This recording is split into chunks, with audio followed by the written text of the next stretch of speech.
Hemos llegado a diciembre y nosotros llegamos a nuestra entrega número 145. Vamos a comenzar contándoles cómo la niñez migrante sigue sin recibir la adecuada educación fuera de nuestras fronteras. Luego escucharemos sobre la lucha de las mujeres yucpas para el reconocimiento de sus territorios y cerraremos con el lamentable relato de lo ocurrido en el estado Anzoátegui, en donde fueron hallados con vida 3 de los 4 niños que estaban desaparecidos. Pónganse cómodos, esto está por comenzar.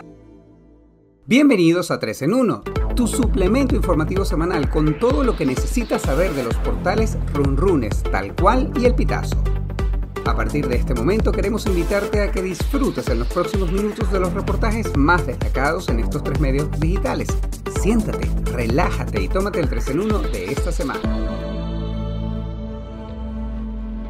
Bienvenidos y bienvenidas sean todos y todas al episodio número 145 del 3 en 1, tu suplemento informativo semanal. Desde este lado, una vez más, Luis David Miquilena. Siempre un gusto darles la bienvenida y recibirlos en este condensado de información que preparamos semanalmente para todos ustedes. Pareciera mentira, pero ya han transcurrido 90 semanas desde que fue decretado el estado de alarma por el coronavirus en Venezuela y ante la nueva aparición de la variante Omicron debemos estar muy alertas, debemos estar atentos y por supuesto reforzar nuestras medidas de seguridad. Al momento de esta grabación, las cifras del coronavirus en Venezuela se ubican de la siguiente manera: 431.945 personas contagiadas, 419.945 recuperadas satisfactoriamente y lamentablemente anunciamos la cifra de 5.155 fallecidos. Comenzamos de inmediato visitando el portal Tal Cual con el reportaje titulado Niñez migrante venezolana sigue sin escolaridad pese a esfuerzos de gobiernos receptores. De acuerdo al Fondo de las Naciones Unidas para la Infancia, en Ecuador, Colombia y Perú, 4 de cada 6 niños venezolanos no estudia por falta de documentación apropiada y de cupos. A esta ecuación también se suma la falta de ingresos suficientes en los hogares migrantes, escasez de dispositivos inteligentes y baja conectividad a Internet. En este sentido, el Plan Regional de Respuesta para Refugiados y Migrantes destinó $84 millones para ayudar a la diáspora venezolana en el área educativa. Un venezolano de apenas 11 años en la frontera colombo-venezolana expone que los hijos deben ser soporte emocional para los padres en la difícil transición de migrar. Escuchemos. A los niños, que no piensen solo en lo que sus papás le pueden dar, sino en lo que pueden hacer ellos para que sus papás le tengan la fortaleza para ayudarlos a ellos. O sea, darles el apoyo a sus padres emocionalmente para que ellos trabajen y tengan el motivo de darle el pan de cada día a sus hijos. La periodista María de los Ángeles Graterol nos ofrece más información. A principios de noviembre, el Centro de Innovación Educativa de la Universidad Católica Andrés Bello presentó el Diagnóstico Educativo de Venezuela 2021, un documento en el que revelaron cifras realmente alarmantes. Entre 2018 y 2021, por ejemplo, la población estudiantil de primaria y bachillerato pasó de 7.71 millones a 6.5 millones, lo que implica que, en promedio, 400.000 alumnos abandonaron sus estudios cada año. 682.000 de los 1.2 millones que salieron de las escuelas se fueron a otro país, es decir, 56.8%. Lo más relevante acá y lo que vale realmente destacar es que la falta de comida en el hogar es la razón principal por la que el 78% de los niños venezolanos no asiste a la escuela. Un gusto saludarte, María de los Ángeles. Cuéntame de la cantidad de venezolanos que están en el exterior. ¿Qué porcentaje representan los niños en edad escolar y quiénes disfrutan apropiadamente de este beneficio? La verdad es que no existen cifras exactas acerca de la cantidad de niños venezolanos en el exterior que están en edad escolar. Sin embargo, a finales de 2020, la UNICEF, que es el Fondo de Naciones Unidas para la Infancia, dijo que más de 4 millones de niños y niñas migrantes venezolanos requerirían ayuda humanitaria en 2021. De estos 4 millones, poco más de 1,5 millones tenía necesidades relacionadas con la educación. Entonces, aquellos que están recibiendo educación formal, adecuada, que están inscritos en escuelas de los países receptores, son aquellos que están regularizados y que tienen la documentación necesaria para hacerlo, para hacer esta inscripción. Además, es importante acotar que durante la pandemia se ha vuelto un requisito básico para estos niños migrantes que están en hogares con ingresos muy bajos, que pues justamente tengan internet o, por ejemplo, un dispositivo móvil. Las agencias de la ONU junto a gobiernos locales y ONGs aliadas han implementado planes para aumentar la escolaridad de los niños venezolanos, como por ejemplo Lima Aprende, o uno que lanzaron recientemente en Bolivia para habilitar más cupos para niños venezolanos, pero lamentablemente no cubren en su totalidad a toda la población de niños y niñas que lo necesitan, ni siquiera la de sus propios estudiantes, ¿no?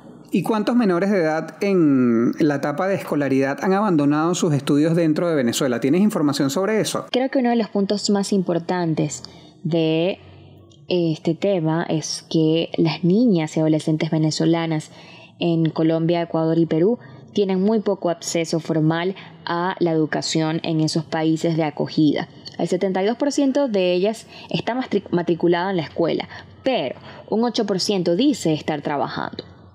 Entonces vemos cómo, por ejemplo, muchas de ellas terminan en condiciones de trabajo infantil y con riesgos altísimos de exclusión educativa. Acá en los hogares migrantes, la prioridad ya no es la educación, ya no es el estudio, sino conseguir cómo pagar el alquiler, encontrar qué comer o pues conseguir algún empleo. Esto según estudios y encuestas que han realizado, por ejemplo, el Grupo de Trabajo para Migrantes y Refugiados, que está en varios países de Latinoamérica y que pues trabaja en conjunto con ACNUR.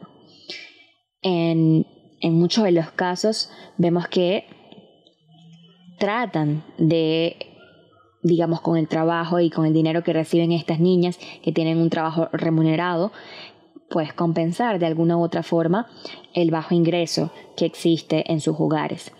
Y en la mayoría de los casos también dicen que, por ejemplo, además de la falta de documentos o que no existen cupos dentro de las escuelas en las que piensan inscribirlas, uno de los factores que se le suma es que es muy caro la educación, los gastos asociados a la educación, o que no hay suficiente dinero en casa. Estos son unos temas que tienen que ser abordados por los gobiernos locales y que muchas agencias de la ONU también están trabajando, como ya se los he comentado anteriormente. Sin embargo, pues esos planes de ayuda no han sido suficientes. De todas maneras, si quieren ampliar un poco más la información acerca de este tema de la niñez migrante y cómo es la educación en estos grupos, pues pueden ingresar a www.talcualdigital.com y pues seguir leyendo un poco más al respecto. Muchísimas gracias. Muchísimas gracias, María de los Ángeles. Pasamos ahora a visitar el portal runrun.es y el reportaje de investigación Venezuela, las mujeres yucpas que heredaron la lucha para el reconocimiento de sus territorios. Este es un trabajo en alianza con Mongabay Latam, una plataforma de periodismo ambiental independiente de Latinoamérica. Ana María Fernández ha perdido a 5 de sus 10 hermanos por la violencia desatada a raíz de la recuperación de su territorio en la Sierra de Perijá, en el estado Zulia. Fernández culpa a terratenientes, militares y miembros de la guerrilla colombiana de ordenar el sicariato de miembros de estos grupos indígenas que han sido desplazados y quieren recuperar sus tierras. Pese a que se ha elevado la voz de protesta, la muerte de sus familiares sigue sin ser investigada y los casos están engavetados por el Ministerio Público. La periodista y coordinadora de la unidad de investigación de nuestro portal, Lisette Boom, con más detalles de este reportaje. Bienvenida, Lisette, te escuchamos. Hola Luis, un gusto estar aquí y saludar a la audiencia del 3 en 1. La lucha de los indígenas yucpas por lograr el reconocimiento de sus territorios en la Sierra de Perijá, en el estado Zulia, es un tema complejo que durante décadas ha estado marcado por la violencia, la discriminación y la injusticia. Esa lucha hoy en día es liderada por un grupo de mujeres indígenas que tomaron la bandera del emblemático dirigente yucpa Sabino Romero, quien fue asesinado por un grupo de sicarios en el 2013. Pero esta disputa por sus territorios, actualmente ocupados por haciendas dedicadas a la ganadería, también ha implicado amenazas a estas mujeres indígenas que insisten en recuperar la tierra de sus ancestros.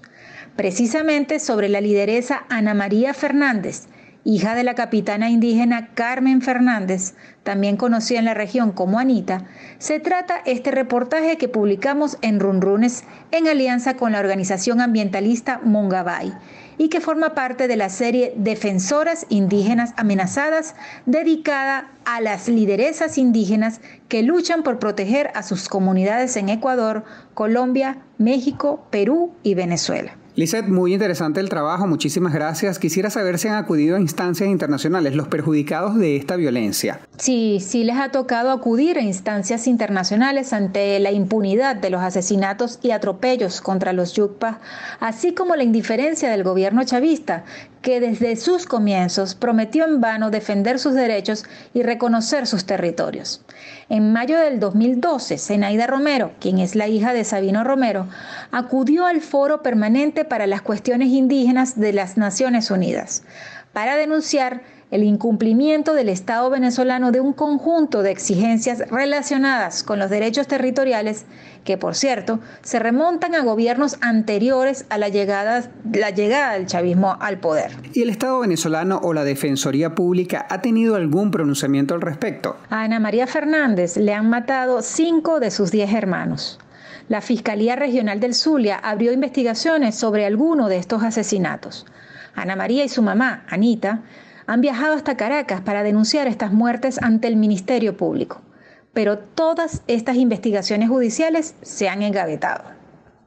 Los yucpas, específicamente los que luchan por su territorio, porque muchos otros indígenas son indiferentes o se oponen a esta lucha, también han sido criminalizados y estigmatizados. Los acusan de robar ganado, de ser extorsionadores, de cobrar vacuna, de aliarse con grupos armados para secuestros y contrabando de ganado, de trancar las vías para exigir gasolina que les permita transportar sus cosechas para venderlas en los pueblos. Pero todas estas formas de violencia son interpretadas por sociólogos y antropólogos como una respuesta ante la injusticia y una expresión de defensa de su pueblo y su territorio. Hasta una futura oportunidad, dice. Y esta semana le toca el turno de cierre al portal El Pitazo con un reportaje que tiene una historia conmovedora. Se titula «Hallan con vida a 3 de los 4 niños desaparecidos en el Tigre». Escuchen bien, un niño de 1 año fue encontrado sin vida en una finca abandonada ubicada en Cairo Seco, cerca del Hotel Palma Real, el pasado 27 de noviembre en el estado Anzoátegui. Los 4 hermanos habían salido junto a su madre a recolectar leña para poder cocinar en una zona boscosa del sector Andrés Bello, en el Tigre, pero comenzó a llover y se perdieron. Los 3 infantes de 5, 8 y 10 años que sobrevivieron fueron trasladados a una clínica en donde reciben atención médica. Giovanna Pelicani con el reporte. Adelante, Giovanna. El pasado 21 de noviembre, una joven de 28 años de edad, quien se identificó como Fátima Galindo, acudió hasta las instalaciones del CICPC de la ciudad del Tigre, en la zona sur del estado Anzoátegui. Ella fue a reportar a sus 4 hijos de 1, 5, 8 y 10 años como desaparecidos. En su declaración aseguró que ella había salido de su casa, ubicada en el sector Andrés Bello, a recoger leña junto con sus 5 hijos, pero comenzó a llover y le pidió a los más pequeños que regresaran a la casa.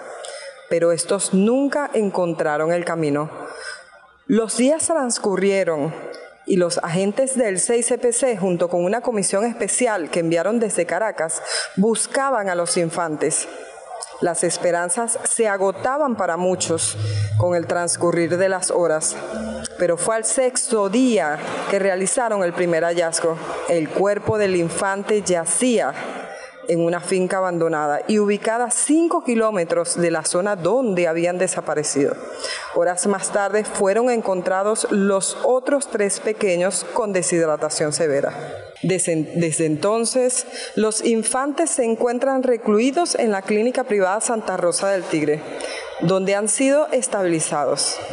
Pero mientras esto ocurría, la madre de los pequeños permanecía recluida en las instalaciones del CICPC. También el padre del menor de 1 año, el pequeño que falleció. Ambos solo han salido del cuerpo detectivesco para sepultar al bebé y ver a los otros 3 más pequeños. Mientras los 3 pequeños rescatados en el Tigre, al sur del estado Anzoátegui, son estabilizados en la clínica Santa Rosa.